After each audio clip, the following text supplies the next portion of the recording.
比我广，志气比天高，看四方，谁能比我骄，口号最响亮。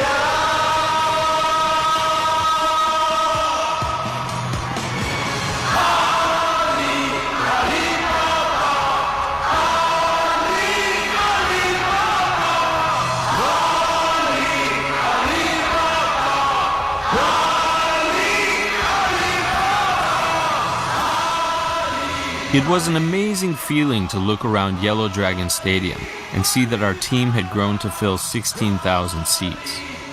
It was hard to believe that this was the same Chinese internet company I joined 10 years earlier, just as it moved out of a small apartment. And leading us through our improbable journey was this former English teacher, Jack Ma. In 1999, he and 17 friends had started Alibaba.com in his apartment. I greeted Jack as he walked in. I had worked as a vice president in his company for nearly 10 years, as our team survived the internet bubble, fought a war with eBay, and managed to build China's first global internet company. I settled into my seat and wondered, how would Jack address us on this important night? And then, just like any other billionaire in the same situation, Jack took the stage.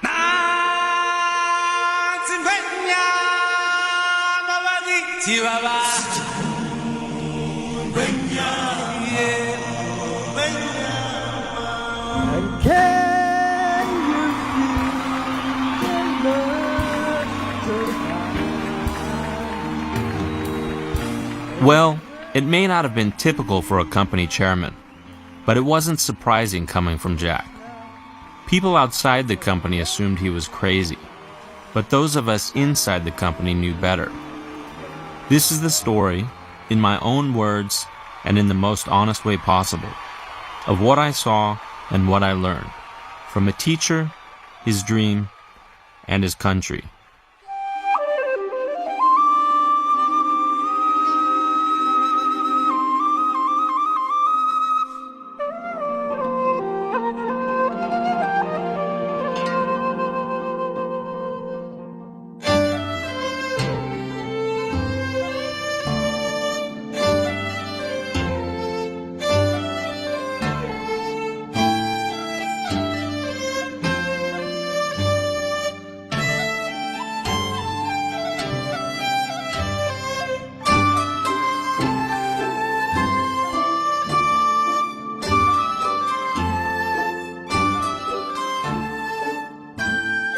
It's hard for me to imagine the China that Jack was born into.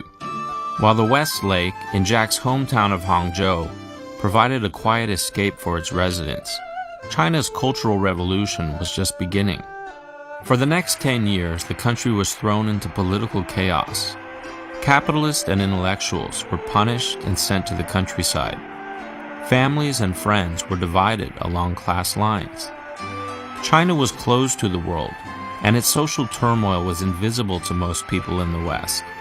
I was just a young boy, enjoying a typical childhood in the United States, and I never could have predicted that my own future would one day intersect with that of another young boy growing up half a world away. In 1978, Deng Xiaoping emerged as China's new leader and opened China's doors to the world. Deng headed to the United States and, for the first time in years, Chinese and foreigners began to mix again.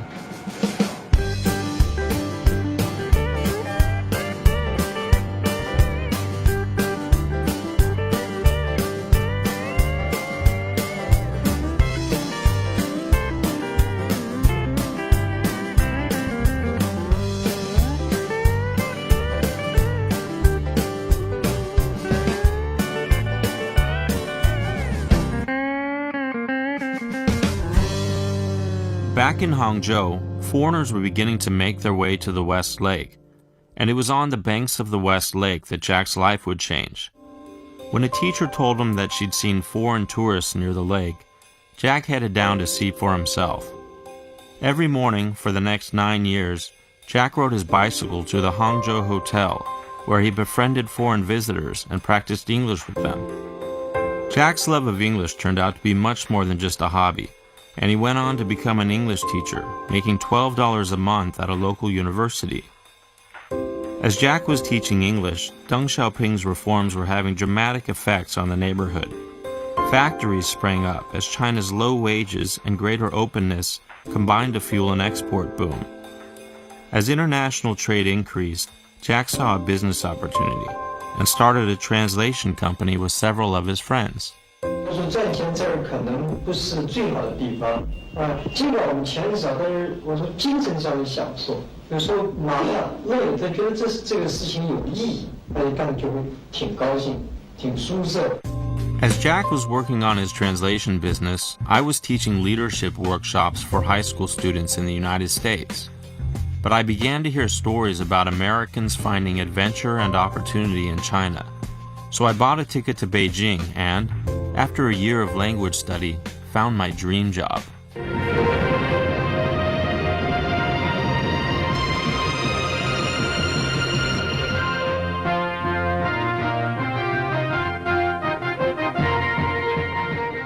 Hello and welcome to another episode of China Through Foreigners' Eyes. My name is Porter Arisman and I come from Denver, Colorado in the United States. For 6 months, I was able to travel China as host of a travel show on Chinese national TV. We visited special economic zones, booming cities, and remote countryside. It was truly the adventure of a lifetime. To be sure, the job had its challenges, such as trying to look cool while dancing around with a handful of pink feathers. But I kept an open mind and found that, if I just went along with things, I was welcomed wherever I went. The job offered a front row seat to China's economic boom. Meeting people from all walks of life, I discovered an incredibly optimistic country. But China in 1995 was a country that also seemed to lack confidence. People seemed ashamed that, despite its long history, China's development still lagged behind the West.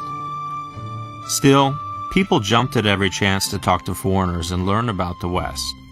I could sense they dreamed of traveling abroad to see the outside world with their own eyes. While I was traveling China, Jack was offered what must have seemed like a dream opportunity, to serve as a translator for a project in the United States.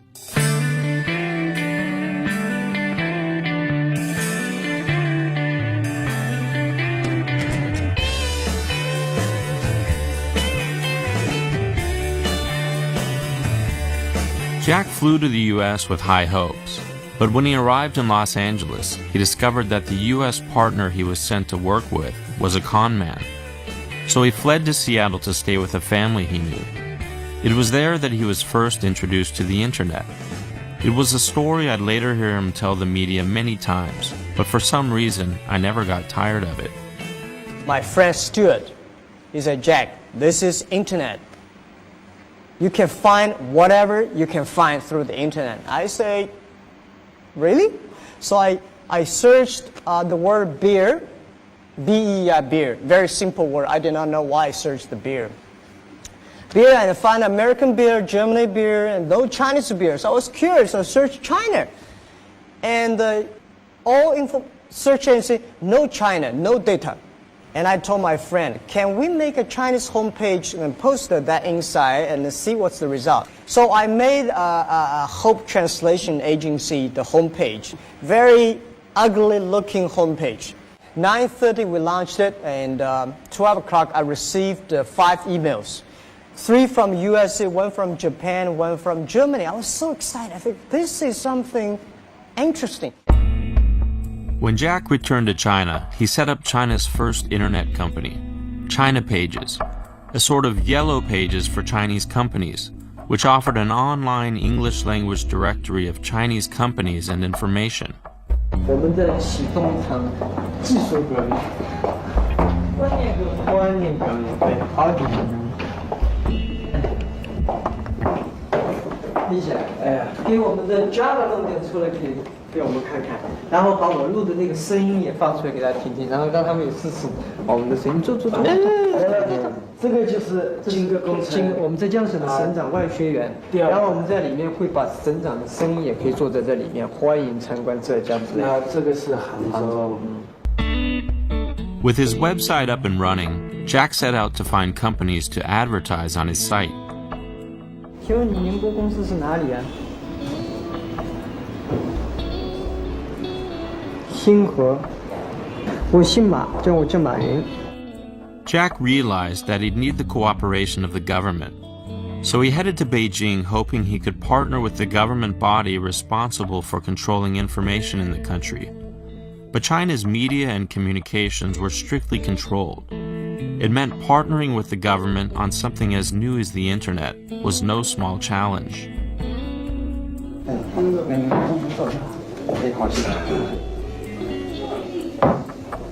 我们呢主要是做在国际信息高速公路 Internet 上面，就是国际互联网络上面，给中国在整个网上做宣传。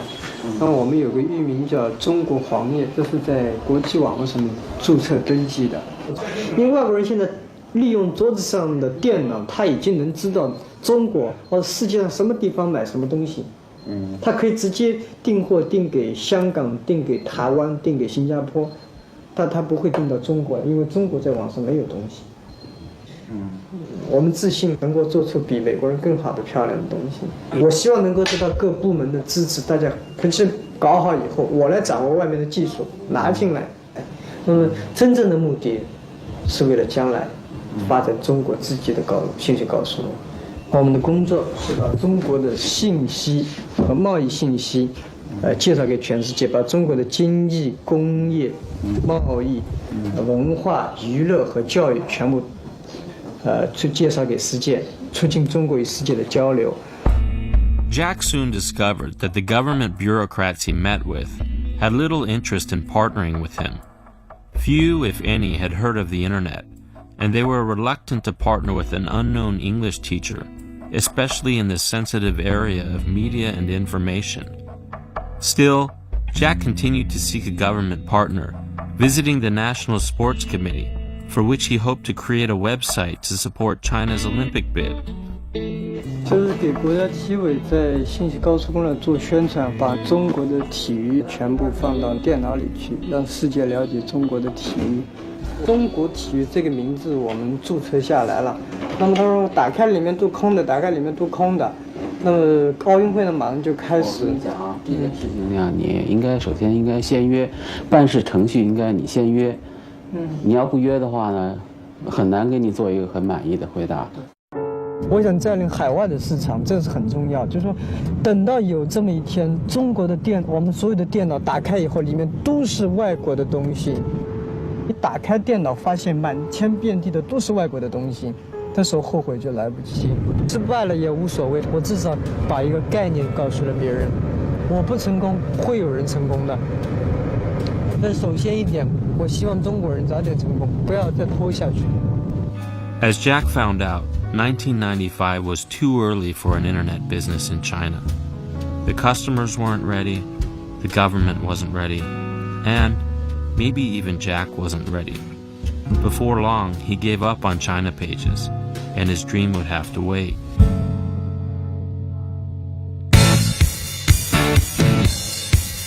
By 1999, internet fever had hit Wall Street. Each day saw a new company go public on NASDAQ, minting thousands of fresh millionaires. And among the dot-coms, e-commerce companies were the market darlings.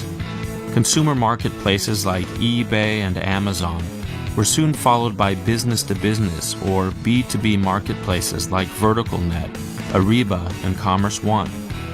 They promised to bring the world's businesses online, and their initial public offerings, or IPOs, made them worth billions of dollars.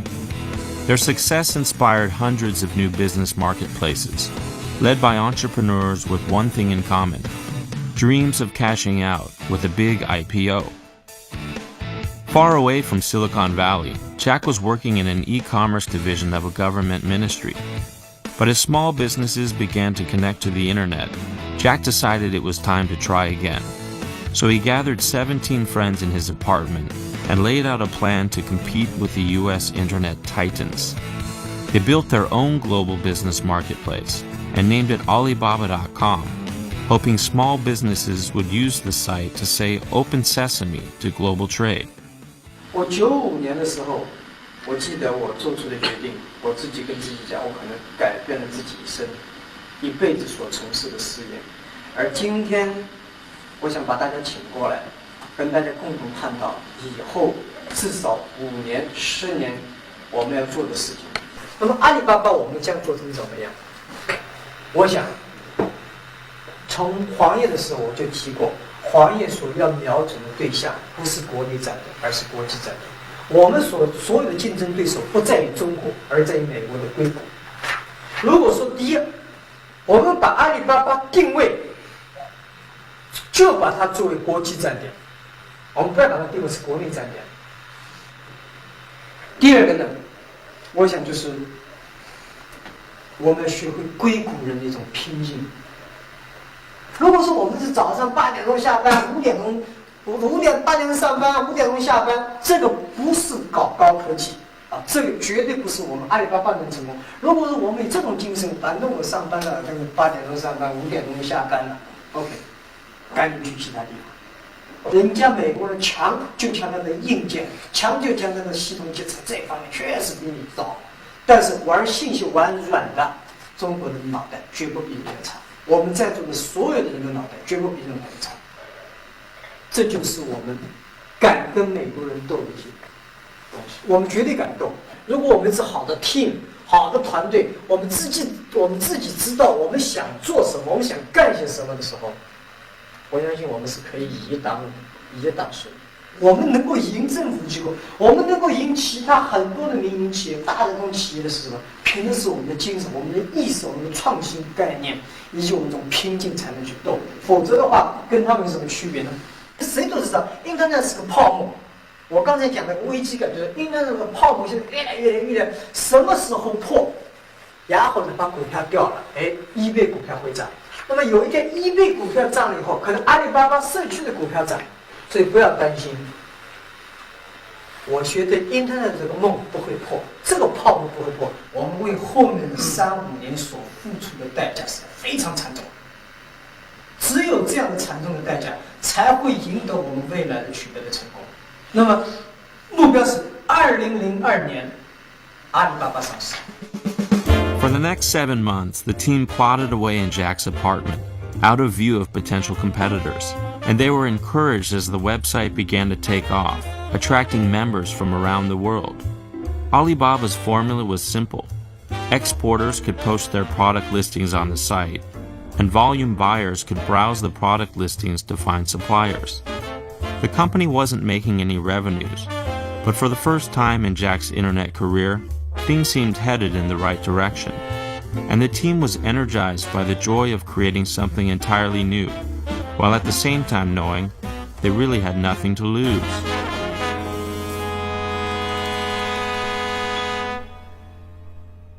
By October 1999, Jack had lured Joe Tsai, a U.S.-educated lawyer, to join the company as chief financial officer.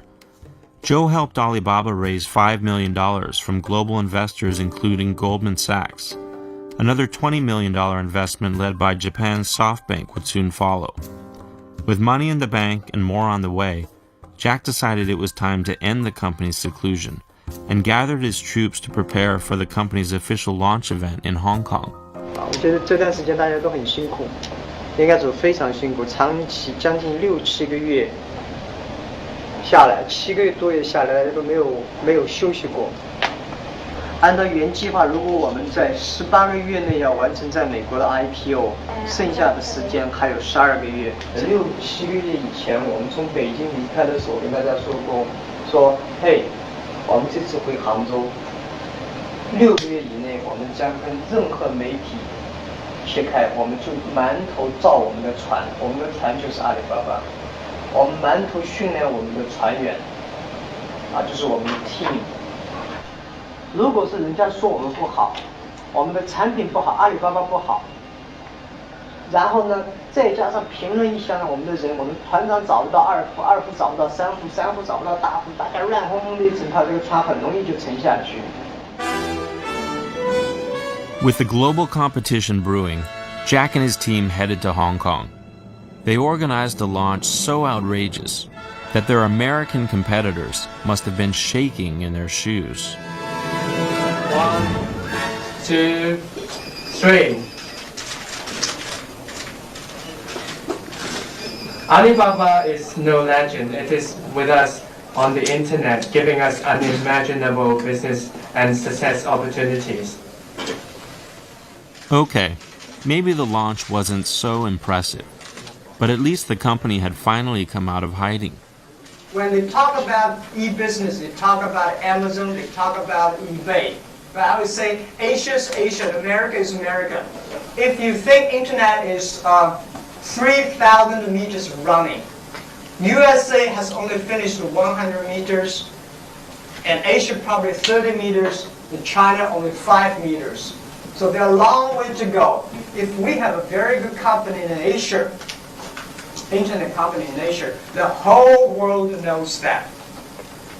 It's easy to make a PR, to make advertisement in Asia for an internet company than in the USA. So that's why we choose Hong Kong to make that announcement. Tomorrow, a lot of people know about us. The press conference served its purpose, and a buzz about Alibaba began to grow. Journalists from abroad trickled into Alibaba's apartment to report about a man they called Crazy Jack. At the same time, an internet boom was beginning to sweep China.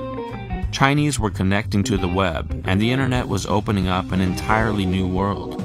It was an exciting time, and anything seemed possible. As the number of internet users grew, homegrown startups emerged, modeled after their US counterparts. There was the Yahoo of China, the Web TV of China, and the eBay of China. At the time, I was working in Beijing for an advertising and PR agency. When a friend told me that a Chinese company was looking for a senior manager to join its international marketing team, I became intrigued and flew to Shanghai to attend an Alibaba customer event. As I walked in, I discovered that the website members were mobbing Alibaba's staff. The attendees were mostly local manufacturers, making all kinds of products for export. Umbrellas, plastic tubing, ball bearings, and just about any widget you could imagine. They had a lot of questions for the Alibaba staff, and were eager to provide lots of feedback as well. 建议他也不是强硬规定，他就建议你1周之内不要发重复的信息。哦，我们有的现在就是看到他天天发这种。您给老开了重复信息是吧？嗯。哦，我们现在是有这样的规定的，就是一个人的信息，同一条信息啊，要隔3天来一次，就是说。The event wasn't a slick production, but there was an innocence to it all that appealed to me. And I was also happy to see that the foreigners and locals mixed well, even if it meant having to learn karaoke.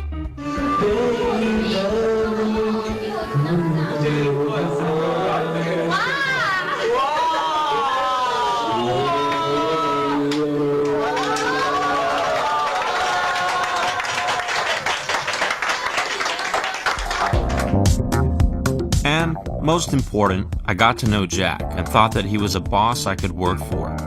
Yes, he seemed a bit crazy, but at least it seemed he was enjoying the ride. So in March of 2000, I made my decision. I would join Alibaba. I signed my contract, packed my bags, and then it happened.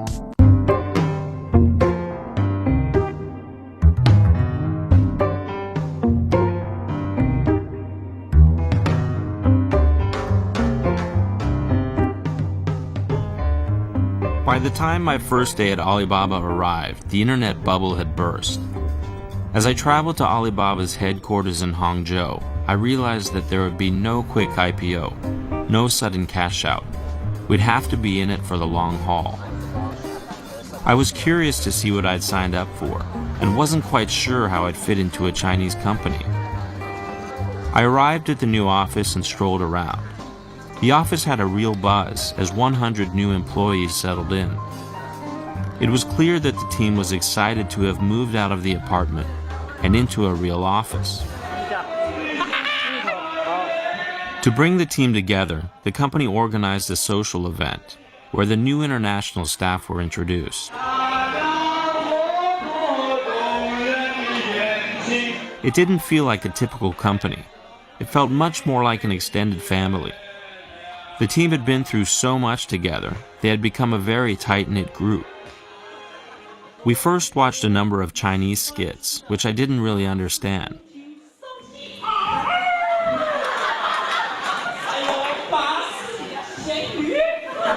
Then, we watched some international skits, which I understood even less.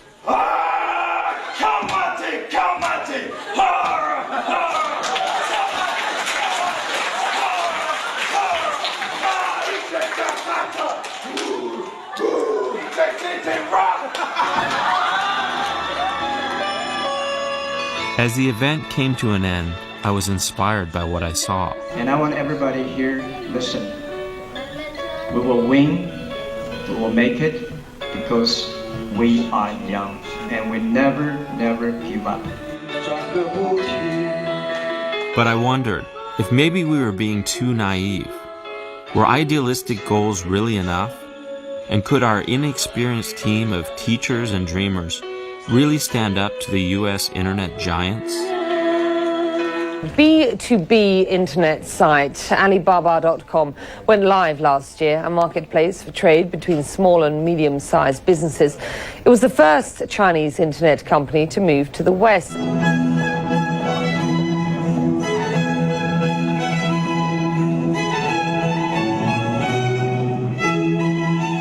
A week after I joined Alibaba, Jack told me he wanted to ramp up Alibaba's global marketing. So we traveled to London on a media tour, hoping to generate some excitement. Jack Ma is Alibaba.com's founder and CEO, and he joins me now. I'm delighted that you're here with me in the studio, Jack. Thanks for coming in. Let's just start with your experience in setting up one of the first internet ventures. Just tell us a little bit about how you started. Well, in 1995, March, I happened to get a chance to go to the States and... Jack was a natural public speaker, and the media seemed interested in his story. But as we traveled through London, the mood was beginning to change. NASDAQ hits its year low as the tech plunge passes day 5. And as the number of internet skeptics increased, the media were becoming more hostile. Jack Ma is the chairman of Alibaba.com. Thanks very much for coming to see us. Thank you very much, pleasure. Tell us something we've never heard about the internet before. We're fed up with hearing what it might do. Tell us something we haven't heard before. Well, now, in Asia, wherever you go on the street, like in Shanghai, Hong Kong, Beijing, all the young people are talking about the internet and think about set up an internet business. So the fever of internet right now in Asia is trying to catch up with the US. Are you a millionaire? Now? No. Do you want to be? Well, I hope if it could be naturally if I can be. Because in Hong Kong, people are going bonkers about it. We've seen the scenes. But what is the money you're making? How will you make money on the internet? And why should anyone wonder about it if it's not making money? Today, the site, right now we did not make any money on the site, and so totally free because we want to try to attract more attraction. Can you see why people think it's so much hot air? You don't make any money. You've got extraordinary claims, and yet you make nothing. That's internet. Yes, but what's the point? After returning to China, Jack and I continued our publicity push. In a world where funding for internet companies was drying up, it was a free way to gain exposure for the company. But for a Chinese citizen, speaking openly to Western media carried political and therefore personal risks. So I was always surprised at how calmly he handled hard-hitting questions from Western journalists, even when the discussion strayed from business into politics. That's asking for a lot in these days, with internet businesses coming and going with the speed they are at the moment. You can't even look 8 weeks ahead, let alone 80 years. What makes you think you've got a business that can last? We have gone from nothing when we started internet in China, 1995. We are going to grow to 80 years. We're going to suffer more. All the companies say that. We're here to stay. And then tomorrow they're gone. China was not even connected to the internet yet. We started. And we suffered. And today I can say that we suffered much more than any other internet company in this world could imagine. China is open the door.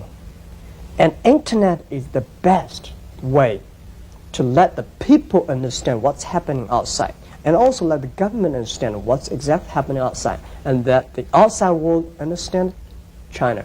I choose internet is one of the way to bridge the people from us. So ultimately, internet will change the climate in China. Yeah, climate. Social climate, political climate, everything. I agree.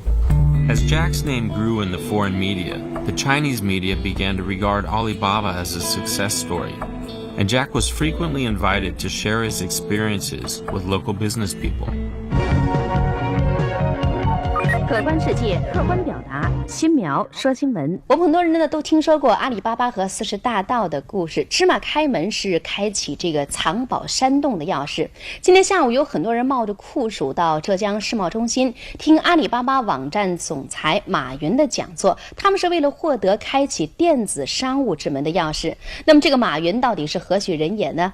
今年7月10号，马云成为美国权威的财经杂志《福布斯》全球版的封面人物，他是50年来第一位获得殊荣的中国企业家。西雅图，他今天讲我有微软，我有波音。纽约，他今天说我有 IBM。我们希望有一天我们杭州人，当然要我们很争气说我们有阿里巴巴。我坚信技术是为人服务的，而不是人为技术服务。如果人为技术服务的话，那么这家公司可能真的是要走下坡路。 As I listened to Jack's speeches, I began to get concerned. Jack was being hailed as some sort of a management guru, but Alibaba hadn't even brought in $1 of revenue. We were high on a pedestal with no foundation. And inside the company there was increasing chaos. The organization had expanded too quickly, and there was a growing division between the Chinese and international management teams. We were losing our way. Before long, Jack was forced to call a meeting to address the growing turmoil. 其实我们犯的这个最近犯了一系列的错误，就是我们违背了当时自己在1年以前定的方向。我们不应该为投资者而去设计我们的产品，我们应该为我们的客户去设计我们的产品。客户需要什么 ，member 需要什么，而不是投资者需要什么，而不是外面的新闻记者需要什么。很多北京的媒体骂我是狂人和疯子，在这说话乱说。但是我说实在，今天以后你们记住啊，没办法，阿里巴巴要想赚一点广告费回来，我们只能乱说、狂说。不这么说，人家觉得人家说的话都一样的，有什么好听的？公司另外一个重大的决定是，阿里巴巴 .com 全面迁往美国，把 Customer Service、Advertising 留在中国 ，Engineering、Production 全部是在美国生产。所以主要这个战略目标是，我们要把阿里巴巴 .com 建成世界一流站点。That's the decision we have to do。也许决策是错误的，但是我永远记住一点 ：A wrong decision is better than no decision at the internet time. Jack's announcement that we would move our English website operations to Silicon Valley was meant to catapult Alibaba into becoming a truly global website. But the move only worsened the organizational chaos in the company.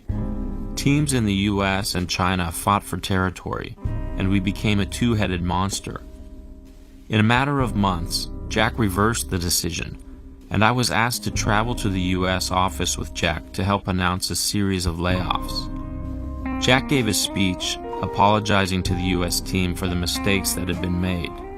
Then, one by one, I called staff into a room to let them know they were being let go. An office that had earlier been filled with life and hope now felt like an abandoned ghost town. As I flew back to China, I wondered what this meant for our company. We were still burning through cash. We had not made a single penny of revenue. At the same time, we were making claims as bold as any internet company. Back in China, as I rode through town in a taxi, I got a call from Jack. His voice was shaky, and I'd never heard him so distressed. He told me that he'd received angry calls from laid-off staff. Then he asked me if I thought he was a good person. I tried my best to reassure him that he'd done the right thing, that laying off staff today would allow us to grow in the future. But I could sense his confidence was shaken, and I wondered, if Jack lost his confidence, who would be left to encourage us? By 2001, the internet industry was up in flames, and Alibaba was beginning to pay the price for making such bold promises. The same media that had showered us with praise were now predicting our demise. To save money, we laid off nearly our entire international staff, eliminated our advertising budget, and brought our operations back to China. Still, we were burning through money and searching for a source of revenues. Our most pressing concern was to add some stability to our organization, so we hired Savio Kwan, a management veteran with 25 years of experience, to serve as our chief operating officer. Savio was quick to ring the alarm bells and made clear that we had to generate revenues to survive. 增长，不增长就是死亡。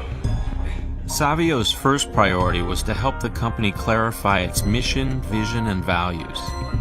Next, he created several training programs for Alibaba's staff. Having someone on board with experience stabilized the company, and managers passed along what they learned to their colleagues.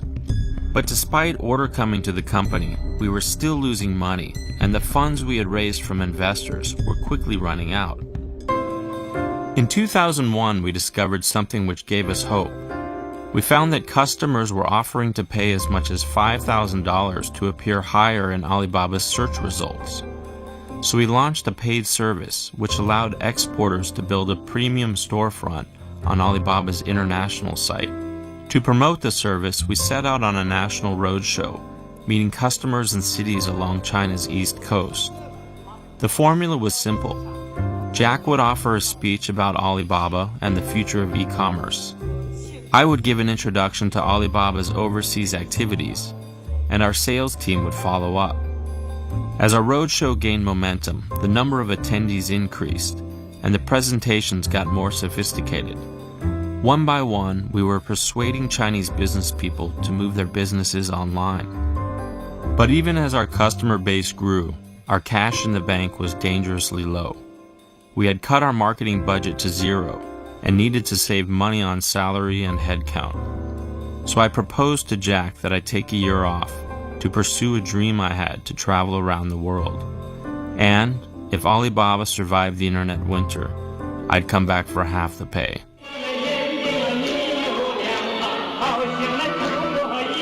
Before I left, I attended the company Christmas party.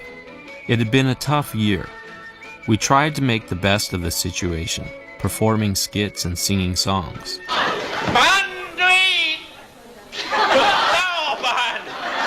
But as I looked around the room, I wondered, would Alibaba still be around when I came back?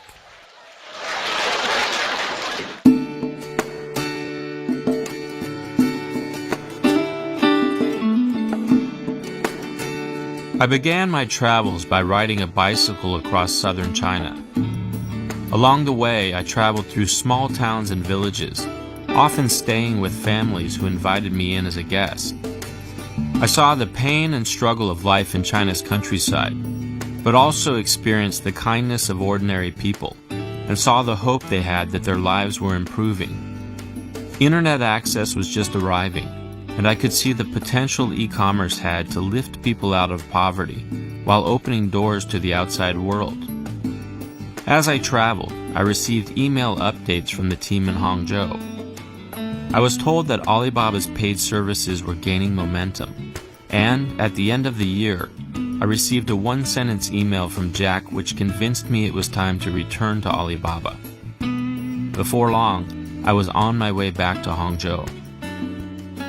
95年做中国黄页到外经贸部，到99年3月份成立阿里巴巴。这3年多来，所有的人都在说阿里巴巴不懂得如何挣钱，阿里巴巴是个只会烧钱的公司。昨天晚上在6点正，我们拿到的数据是，阿里巴巴已经全面盈利，也就是说，到昨天为止，我们公司不仅赚了1块钱，昨天我们从人民币上来说，我们赚了50万元钱，所以。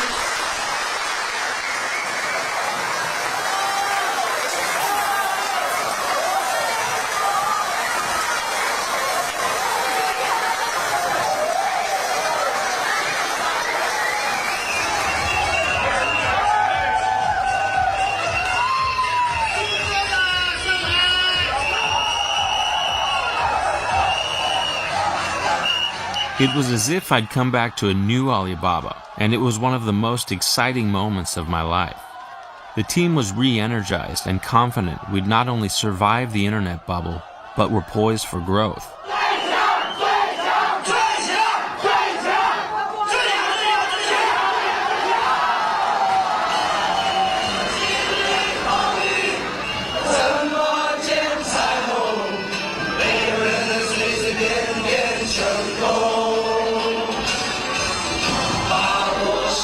It was clear that our team was stronger than ever before, but just when it seemed everything was on the right track, a crisis hit the company. When an Alibaba colleague was diagnosed with SARS, the entire Alibaba staff in Hangzhou was put into quarantine. We were forced to shut our headquarters down, and the crisis threatened the company's very survival.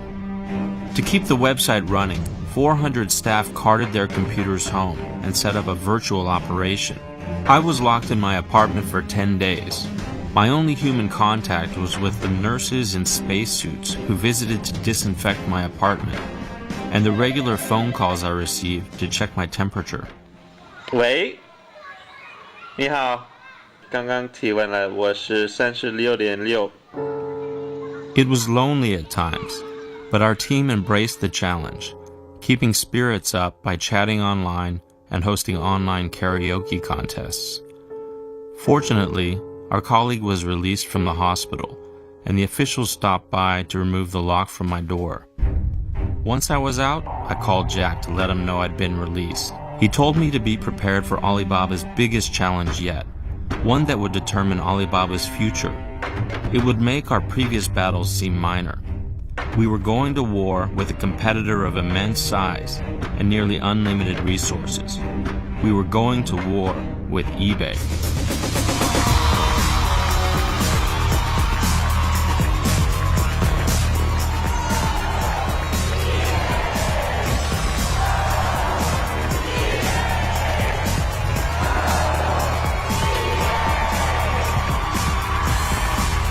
eBay is one of the most successful companies in the history of U.S. business. During its lifetime, it has grown faster than any company ever. It now runs a global online marketplace where more than $40 billion worth of cars, clothing, computers, and anything else you can think of. eBay conducts more transactions every day than either the NASDAQ or the NYSE. It has more regular users than American Express has cardholders. Perhaps no company has created more opportunity for its customers. One reason why their loyalty runs deep. To any reasonable observer, eBay looked invincible. Founded by Pierre Omidyar, the company had grown from a small website for collectibles into the world's most valuable internet company. Meg Whitman, a Harvard MBA, had served as CEO for 5 years and become a media darling. eBay's global dominance appeared unstoppable, and Meg Whitman's ambitions for the company seemed limitless. Today, eBay is truly a global marketplace. There are now 147 million users around the world in over 150 countries. Based on population, eBay would rank 7th on a list of the world's nations. We have a presence in 33 markets around the world, including Australia, Canada, China.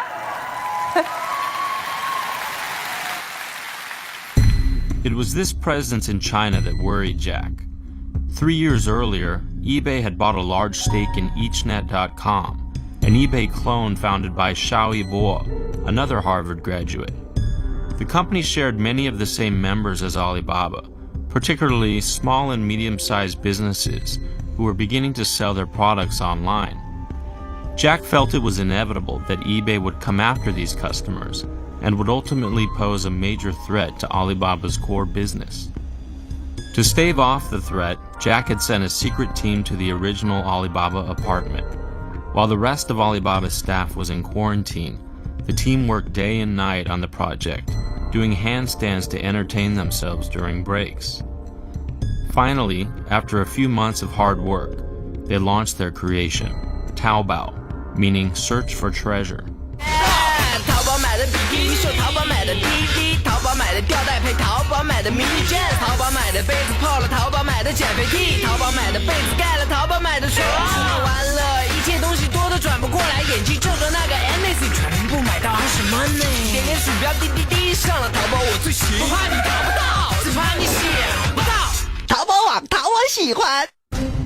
A month later, Jack's fear came true, and eBay announced it was buying the rest of EachNet and investing $150 million into the business. Meg Whitman flew to China to celebrate eBay's acquisition. With 10 million members in China and a 95% market share, eBay was confident of success. 在过去的2年当中，全球的互联网企业经历了泡沫破灭后的全面衰退期，很多公司不是举步维艰，就是关门大吉。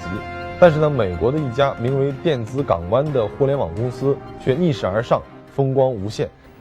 梅格惠特曼女士的中国之行是来开她在全球的第18家分店。此前，电子港湾公司已经投入3000万美元，获得了中国易趣网33%的股份。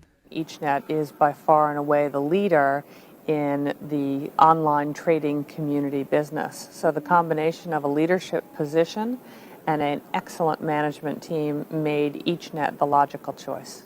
Yes, it's agreed that EachNet management is excellent. However, for the time being, the fact is this company hasn't started to make profit. It usually takes between 2 or 3 years for a new entrant to become profitable, and we anticipate that EachNet over time will become quite profitable and grow very rapidly along with the internet in China.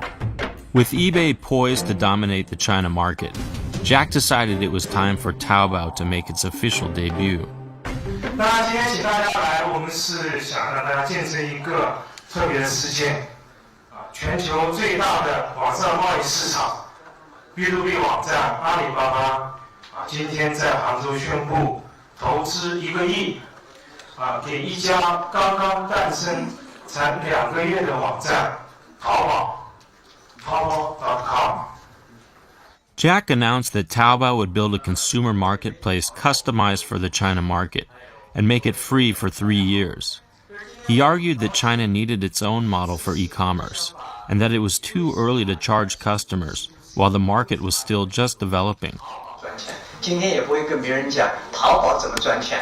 淘宝今天最关心的、最想知道的是，我们如何真正能够帮助这些个人电子商务交易能够发展起来，能够为他们服务好。我相信这个市场是巨力无大。中国其实现在看看中国的 B2C 网站，大部分是延伸了美国的 B2C， 中国的 C2C 也基本上全部照搬了美国的模式。Making Taobao free was a key way to differentiate Taobao from eBay, which collected fees from its users. We gambled that eBay would not match our move, since doing so would expose Meg and her team to intense pressure from Wall Street investors who expected eBay to quickly capitalize on the $180 million it had already invested in the market. Putting investor pressure on eBay in the US meant having a strong PR campaign with the international media was extremely important. A few days after the Taobao launch, Jack stopped by to discuss our progress. Hey, Jack, you're here. Yeah. Okay, 这样马上来了。Okay. 拜拜。So, hey. Did you send the press release? Yeah. Did you see that? I sent it to you. I don't know if you No, got I did not receive it. International media is not such a big news story yet. Mm-hmm. So what they want to know over time is how is this model different? How are we beating eBay in China? Like how does our model work? Because the Taobao model is different. Taobao model different is you see each been here for 5 years and then from eBay, but they did not make money. Taobao model, we take that for 1 year, we make money. I Really? think it's a big bomb. Have you heard anything from our competitors on that one? No. I think they will not make any comments so far. How's the traffic looking? Double. Yeah. Good. Jack laid out his thinking on how we'd compete with eBay. In order to battle eBay's superior firepower and unlimited resources, we would have to pull them into a guerrilla battle. And for a team which had grown up studying the combat tactics of Mao's Red Army, a guerrilla strategy came naturally. Our first move would be to publicly declare war on eBay. The resulting media coverage would bring attention to Taobao and allow us to piggyback off of eBay's well-funded advertising campaign. Jack set a few ground rules, stressing that we could make no personal attacks on Meg Whitman and would not play the nationalism card. But we would argue that eBay's US model did not fit the China market. And to show we were serious, we would have to take our fight to the US. Jack and I traveled to Silicon Valley and New York, meeting with journalists in each city. We encountered a skeptical audience. Now let's turn our attention to e-commerce in China. Jack Ma is founder and CEO of Alibaba. He is in New York to be a panelist for a conference on business in Asia. And you're facing competition from eBay's Chinese language site, eachnet.com. How are you going to grow in the face of an established company like eBay coming out with its Chinese language site? Actually, eBay and our C2C site Taobao, we just had fierce competition last 13 months, and we beat them on the traffic of product listings, the memberships. Well, we think they have a tough time. Despite the media's skepticism, we accomplished our mission of engaging eBay in a war of words, and the buzz of our David and Goliath story grew in China. The most important part of our strategy was to build a website that better fit the China market. And in developing our websites, the two companies pursued very different strategies. eBay moved to link its China site with its global platform, discontinuing features that were popular with Chinese users. Taobao built a website customized for the China market, adding features to help users build trust and make friends online. The website was infused with a softer and more human touch that appealed to China's youth. To eBay's Western managers, Taobao probably seemed too cute and flashy. But Taobao appealed to a new generation in China that used the internet with a certain innocence and optimism that eBay failed to appreciate. 淘宝的微笑刷新每天的奇迹，天天互联对面的你我，新的连接拉近着我们距离，我就在此刻更加爱上你。听我说，淘宝网连接你和我，创造幸福的生活。 The website included locally popular features such as live chat and message boards, which encouraged members to build relationships and community. The result was that online shoppers were joining Taobao more quickly, while eBay sellers began to pull up stakes and move to Taobao. As the encouraging results came in, the team took time to celebrate. 我们做到了我们今年的目标，而且这段时间非常多的好的数据都非常多。只想说一个，淘宝骑兵战无不胜，现在是这样，以前也是这样。现在这么小的孩子都已经做到了，是不是？以后我们肯定会做到，是不是？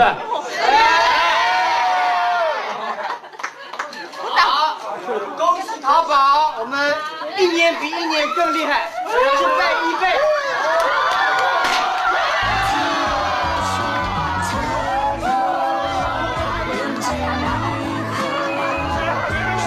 幸福的生活，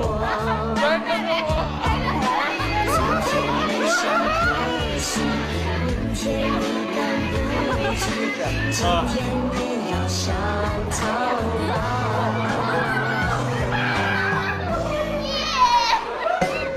As the battle entered 2005, eBay and Taobao were neck and neck.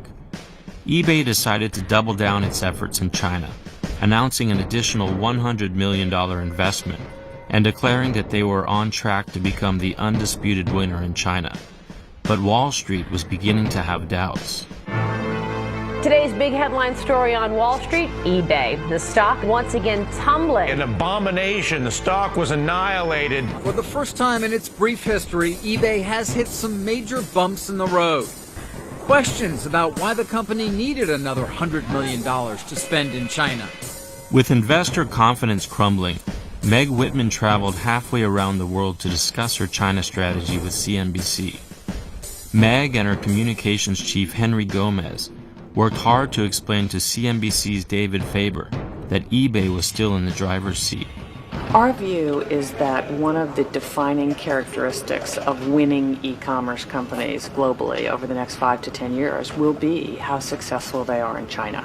So this is a market that we want to make sure we have a terrific position in. But as eBay's promises to Wall Street continued, so did the pressures. Back in California, the data coming in must have added to their fears, as each day seemed worse than the last. At last, Jack received an invitation from Meg Whitman for a trip to the eBay headquarters so that Jack could see the company up close and discuss a partnership which might lead to a ceasefire.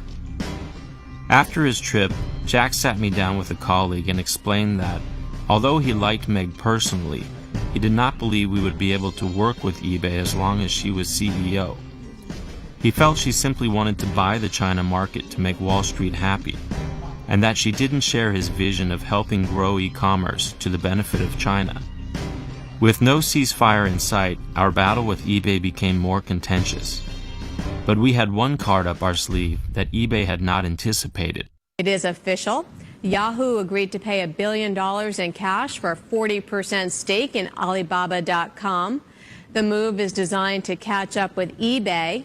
With the deal, Yahoo is going to become Alibaba's biggest investor, and Alibaba will take over Yahoo's China operations. It was one of the biggest deals in internet history and set off a media frenzy. For the first time, a Chinese internet company had taken over the local operations of a U.S. company in China. And with a search engine now in our portfolio, we boldly proclaimed that not only would we beat eBay in China, but also Google. eBay obviously has been trying to really build and be a successful company in China. I guess with the Yahoo backing, this is really representing a big challenge for eBay in China. Back in Hangzhou, the mood was euphoric.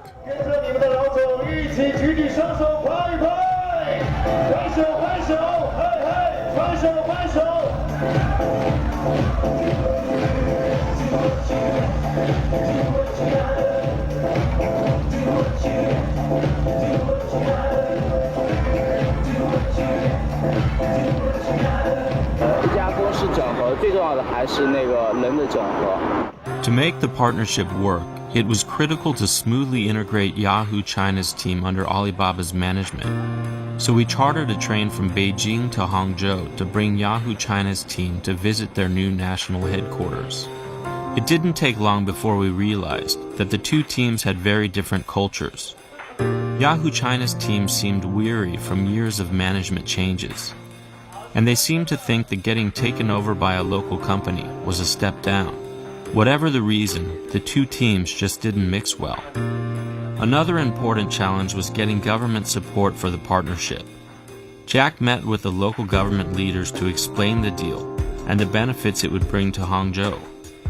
Fortunately, we had earned the support of the local government over the years because, as an e-commerce company, Alibaba was seen as a job creator. 今天我跟你说这句话阿里巴巴是完全有可能成长为一个事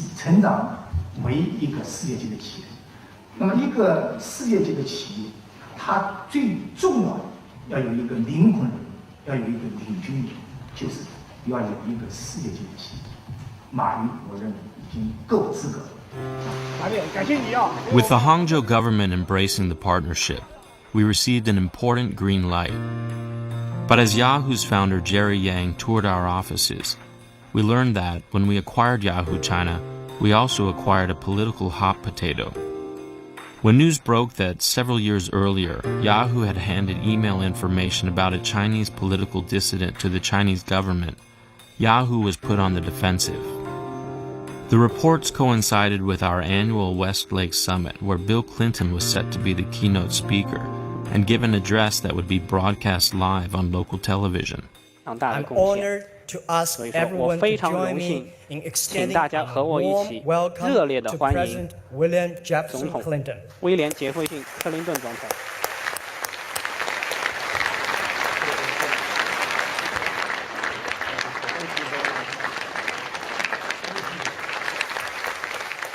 Whatever political system a country has. 我想，就像我刚刚所说的，不管一个国家的政治体系是什么样的，因特网都能够通过交流、通过信息带来巨大的变化，影响到寻常人。我想这是一件好事情。I was proud that Jack had brought one of the few foreigners who could argue credibly to a Chinese audience about the need to open China's internet. But the sense of pride didn't last long, as the international media were quick to pounce on our new partner. I'm Peter Goodman with the Washington Post, and this is a question for Mr. Yang. Mr. Yang, your company was founded at a time when internet companies were marketing themselves both to consumers and to shareholders, the public, as not merely business propositions, but almost forces for liberation, for freedom of information, free flow of information, freedom of expression. There are now people saying that your company is effectively a tool of the Chinese government, that you become a force for repression. How does that make you feel personally? And what can you tell us about your company's role in the Shutao case? Well, no, I appreciate the question, and I think that it's obviously not as clear-cut as you're making it out to be, and I think Jerry Yang was clearly uncomfortable with the question. For the next several months, Yahoo attempted to lay low and avoid the issue, but their muted response only fueled the controversy. Meanwhile, the issue put Jack on the hot seat. Hello and welcome back to the show from China. Now, China's best-known internet guru is Jack Ma, the founder of Alibaba.com. Recently, Yahoo gave information to the government that led to a detention of a Chinese journalist named Shutao. If you were running Yahoo China at the time, would you have done the same thing? Yes, I will. Why? Wherever you do business, you have to follow the local rules and laws. Either you can change the law. If you cannot change the law, follow the law. So, it's the law in China. You have to follow it. Wherever you do business, this is the basic principles. I felt it was a bit unfair that Jack had to defend Yahoo's previous actions. But, while people may not have agreed with his position, it helped that he offered a clear and consistent response, based on his own beliefs. Good morning and welcome to this hearing on the internet in China. Yahoo, meanwhile, continued to muddle through the issue and was ultimately called to Congress to defend its actions in China. Back in China, we did our best to move beyond the controversy and called a strategy meeting to develop a plan to beat Google and Baidu, the local search engine leader. Jack gave his typically inspiring speeches, but I felt he underestimated the complexity of building a successful search engine, and we left the meeting without a clear vision of how we would turn our newly acquired company into China's leading search engine. For the next year, Yahoo China suffered from a series of strategic mistakes, partnership squabbles, and PR distractions which threatened to hang a cloud over the entire company. But fortunately, things were looking much brighter on the other side of our company.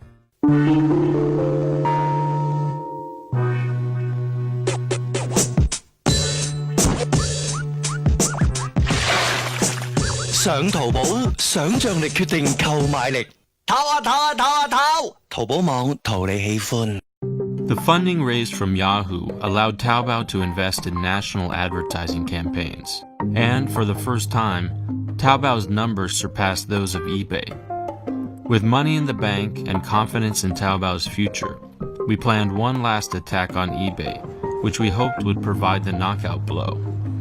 With Wall Street watching, just as eBay released its earnings, we announced that we'd make Taobao free an additional 3 years and called on eBay to follow our move. And then I'm still working on the release that we're going to send out today about Taobao.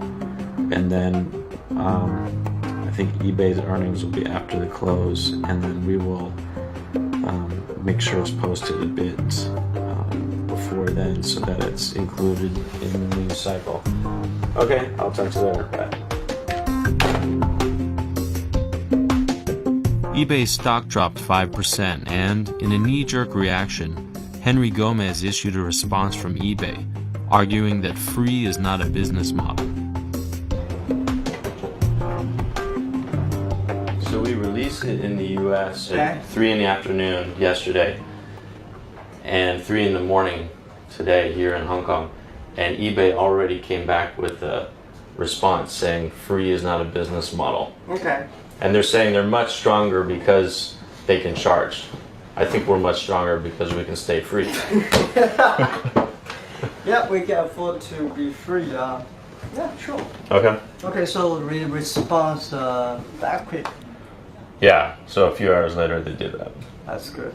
Okay, so that's good. Let's make them respond even quickly then. Okay.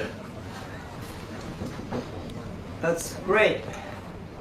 Very happy, very happy. Actually, they dance with our pace. That's exactly what we want. We want them to say like that. We want them to do things like that. That's good. The day when they disappear in China, they will regret for what they said today. Business model for charging is already proved in the States. So you don't have to prove the market, you have to prove how big the market is. You have to prove that you can create value in this market.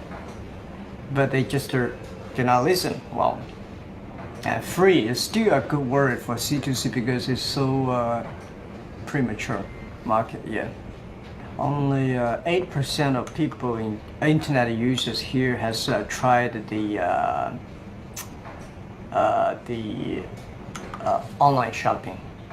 So among 100 people, 92 people have not tried using the internet. Why you want to prove the business model is better than not charging? I just can't believe that. John? Yeah, hey. Yeah. Did you see the eBay? Their 15.1 million users at the end of September, I think. 15 point. Yeah, at the end of September. So we're growing at like 50% faster rate than they are. Okay. You think eBay's time is over? Almost over. Too late for them in China. Unless they do something really, really meaningful.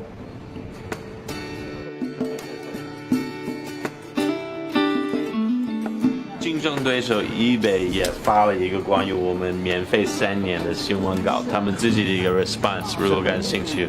已经有 response 了。已经有 response。我们那个淘宝今天下午2点钟宣布再度免费3年，所以呢，整个已经在中国市场上我们占有了65%到70%左右的 market share。所以我们今天宣布呢，在未来3年内，我们再追加1个 billion10亿人民币的投入，希望能够创造100万个就业机会。Business is fun, competition is fun. Don't take it too seriously. They took it too seriously in China for competition. Not only create real value for the Chinese market, China market and China consumers. That's what the main reasons they really lose. 接下来就看我们一家唱戏啦，没有eBay什么事了。Over the next year, Taobao continued to gain market share from eBay. And finally, eBay relented, eliminating fees. But it seemed too little too late, and Jack encouraged the team to look beyond the battle with eBay to focus on more meaningful goals.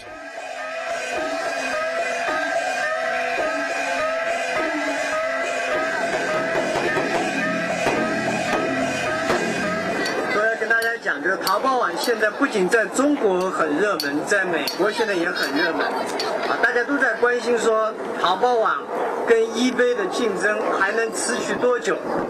也就是说eBay什么时候能够再翻过来？那我想今天跟大家讲的这句话呢，不是说我们在未来的1年、2年、3年以内，我们要记住这句话。以前的竞争是针锋相对的竞争，今天的竞争呢，我们要记住这句话，叫做心中无敌，无敌于天下。我们不要把那个别人就是赶尽杀绝，啊，这个不用，真的要这个。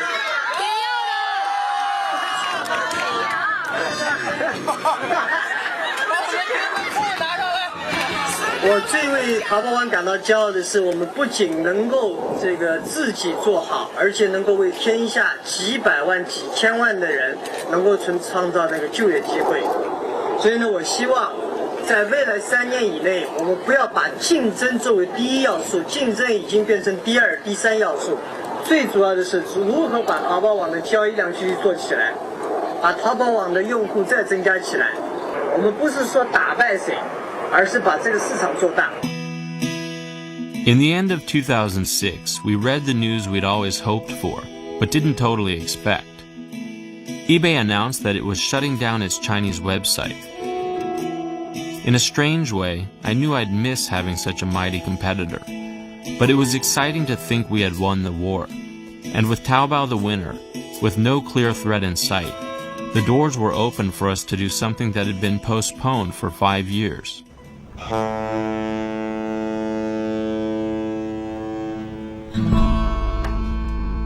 Now, back to tech in China. It's not just RIM shares that are surging. There's an IPO fever sweeping Wall Street. You can call it Alibaba fever, Aaron. The initial public offering of the business-to-business Chinese internet site, Alibaba.com, is coming next week. Who can blame investors for paying attention? After all, this is a Chinese internet company, a coupling that is perfect for the current market. It was a strange feeling to wake up on the day of our IPO. As I rode to the listing ceremony, a lot was going through my head. I had always imagined that reaching an IPO would feel like crossing a finish line, but when the day arrived, it felt much more like a graduation. While it was exciting to reach a new milestone, I was also sad to think that a more innocent era had come to an end, and there would be no turning back. As I pulled into the Hong Kong Stock Exchange, Jack was just arriving. To the media and investors, this was a day about money. But I knew that Alibaba had gotten this far because money had never been our main goal. And I was confident that, by following the same strategy, it was just a matter of time before Taobao would become profitable and have its own day in the sun. As I looked around the room, I began to feel that I was ready for new adventures, and it would soon be time to move on. But I wondered how the company would cope with growing from a David into a Goliath. In a country where successful entrepreneurs are celebrated as heroes, Jack was once again on a pedestal. But I knew he was human, and it would be harder and harder to live up to the high expectations of those who looked up to him, eager to sing his praises.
year after the IPO, I decided to leave the company and did what I always seem to do when my life reaches a crossroad: travel. Before I left, the team offered to organize a going-away party, but I declined. It was just too hard to say goodbye to something that had meant so much to me. As my own journey continued in a new direction, I could only watch Alibaba's developments from afar. I felt pride at the times the company met success, and felt disappointment at the times the company made mistakes and failed to live up to its own values. But through it all, I remained inspired by the lessons I'd learned, from a time when anything seemed possible, and from a teacher I'd met half a world away.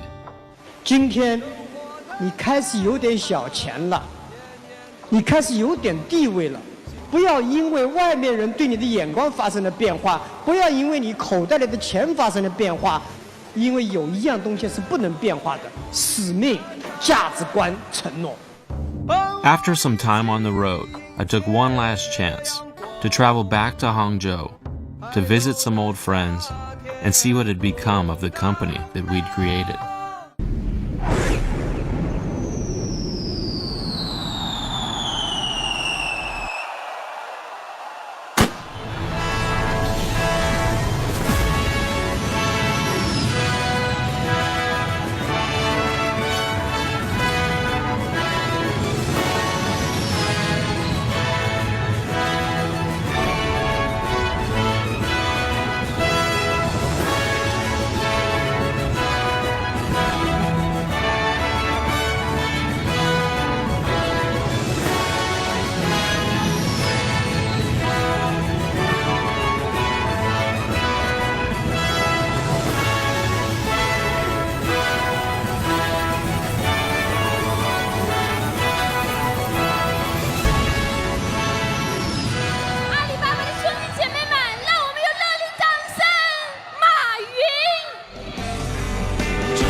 为今天晚上，我大概准备了10年。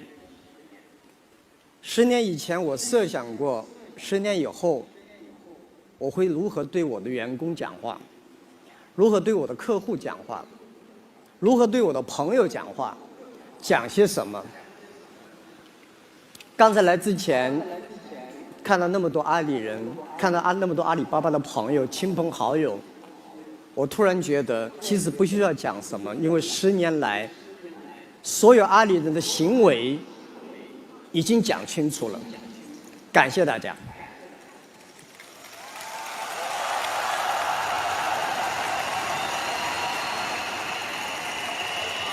10年以前，在我的家里，我还有其他的17位的同事，刚才的创业者们。我们描绘了一个图，我们认为中国互联网会怎么发展，中国电子商务会怎么发展。我们讲了2个小时，从此就开始走上了这条路。那么什么让我们活了下来？什么让我们10年以来坚持的走到现在？这些问题我们一直在思考。今天呢，我想在这儿跟所有的阿里人、阿里的亲朋好友分享一下。我认为我们是一个非常幸运的公司。我们幸运生活在这个时代，我们幸运生活在互联网的时代，我们幸运生活在中国。今天我们刚刚开始，后面的路还非常之长。来到阿里巴巴不是为了份工作，是为了个梦想，是为了份事业。让华尔街所有的投资骂我们吧，我们坚持客户第一，员工第二，股东第三。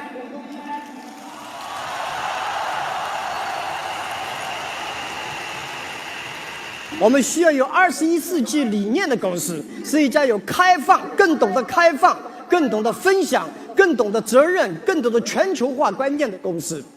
世界需要的是一种精神、一种文化、一种信念、一种梦想。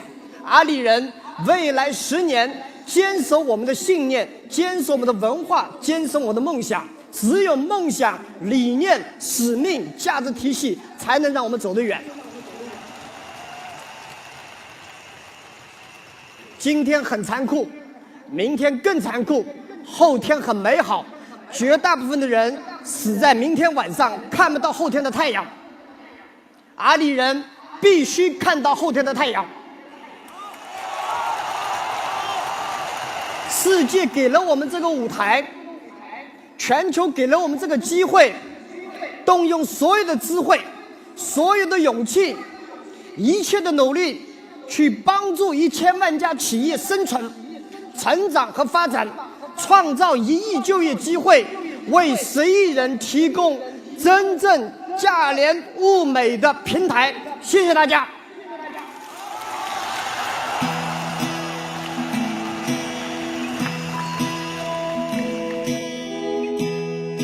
As the evening came to a close, I reflected on my time at Alibaba and all that I'd seen over the previous 10 years.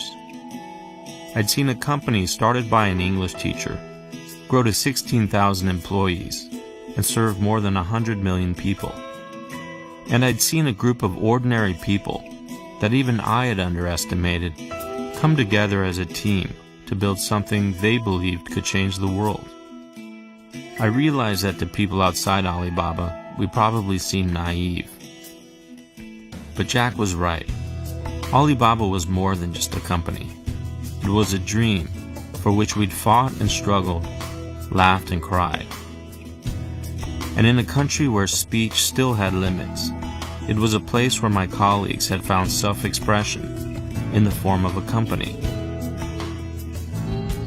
My own time at Alibaba had come to an end, but I knew the story would continue. And whether it would end as well as it began would be up to Jack and a new team of colleagues, and how well they upheld the values which had carried us this far. But I found comfort in the fact that, whatever happened to Jack, or to Alibaba, the internet had sparked the dreams of a new generation in China. And I felt that, if the rest of the world had seen the China I'd seen, maybe fear of China's rise would be replaced with optimism and hope. And that's the story of what I saw and what I learned from a teacher, his dream, and his country.